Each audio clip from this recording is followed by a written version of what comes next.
I first ran into Brian Warner in the local music scene in South Florida. I heard about this crazy new band called Marilyn Manson and the Spooky Kids.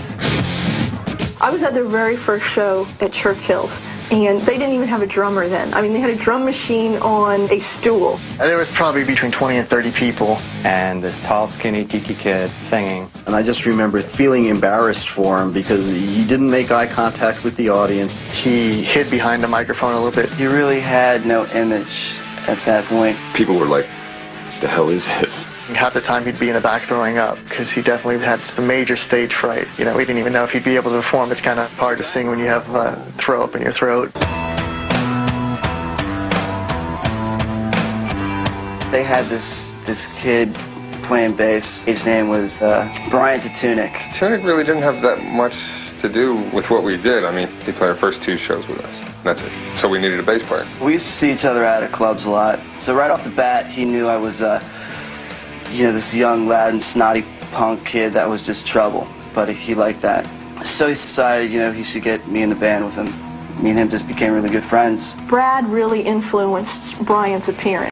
I looked like a cross between Divine from the John Waters films and Sid Vicious. He latched onto that, started asking me for makeup tips, started dressing like me, and he really kind of took my image and evolved it into his thing. It was all accredited to Brian because he was the one selling it. He was probably one of the better, if not the best, self-promoters in Florida. I used to see Brian outside every major show. You'd see him out there with flyers that he personally made, handing them out to people. Trent Reznor and a lot of people picked up on what the band was doing. Trent said, "It's really interesting. What the is playing drums?" Lo and behold, July 4th, we're opening for 9 Inch Nails. There's just 4 of us, and one of us is just crawling around the stage. We don't have our together at all. The first time that I met Brian, my band Genitorturers was playing, and we found out that our opening act for the night was the Spooky Kids. And I remember looking out on stage, and he was lighting his lunchbox on fire. Instantly, we became friends. Their performance at that time really was very cartoon-like. His only shtick back then was just dressing crazy and having really inane props on stage. I just remember really being struck by the Sid and Marty Krofft feel of everything. They had the striped socks, blue fingernails. They carried their Lidsville lunchboxes. People thought we were creepy and kind of kooky, but that was just our influences. We grew up watching cartoons, and Willy Wonka. They took everything from your childhood that you remember from the 70s and brought it into a big nightmare. It was just a real trip. He had an unbelievable following. He used to have these young girls with their lunch boxes at every one of his shows. A lot of girls with blue fingernail polish, with strawberry shortcake lunch boxes, just following them around everywhere. Brian's parents were very supportive, showed up to his shows wearing t-shirts with his picture on it. His dad was great. I remember one of the shows, he was walking around with a priest collar, and he was just so proud. When we started becoming more popular, he started getting better-looking girlfriends. He really loved the attention because I think he lacked getting attention before when he looked, like a regular Joe. Halloween is just around the corner, and as a special treat, I thought we'd meet some spooky kids. I hosted a local music show on the local rock station. There was a big buzz about the band, and I wanted to get them on the show. And he gave me a cassette, and it had 4 songs on it. So I was listening to it, and then I got to My Monkey, and I absolutely loved it. I was like, wow, that's the one. I got to play this song.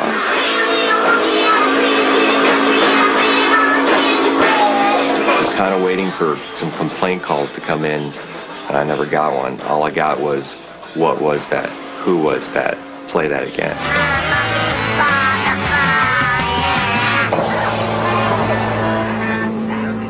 Brian was a very serious and determined individual, very smart. He knew to get where he wanted to go, he had to be professional. Even when he was planning an outrageous stunt, he needed to do it right in order to get the full impact. He asked me to videotape their shows.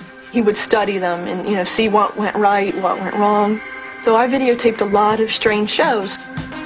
As we watched him and the band evolve, I watched it evolved into darker and darker regions. They would do things with like chicken feet strung across the stage, to girls in cages dripping, chocolate sauce off their breasts.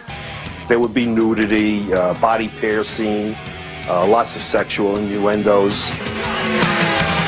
We had this thing, we were like bisexual, satanic drug addicts, and we recreated that hype.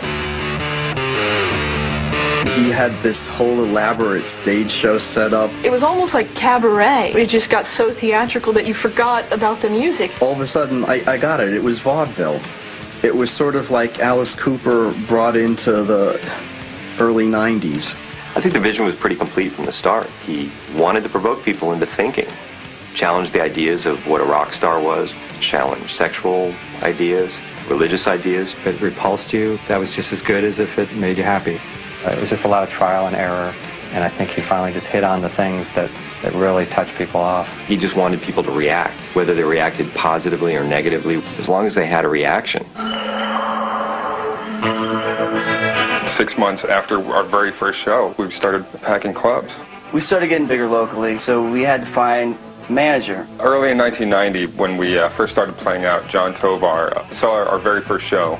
I remember walking in there, and after seeing 2 songs, I really couldn't stand them, so I walked out. 6 months later, my friend Glenn Richards told me that Manson was the most requested act on his show every Sunday. You should manage these guys. They're going to go somewhere. So I went. I showed up to the place. It was like midnight.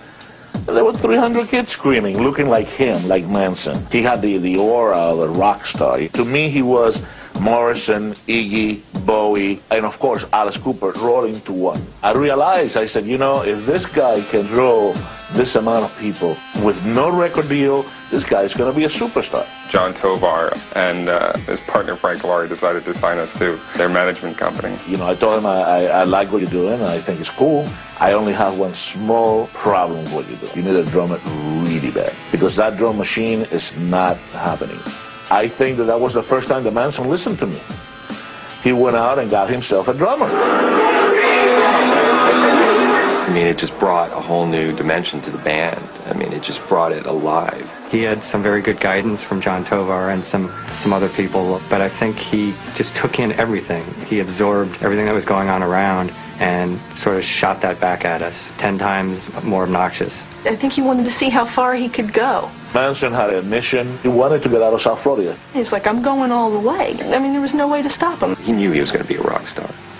There was no question, no doubt about it.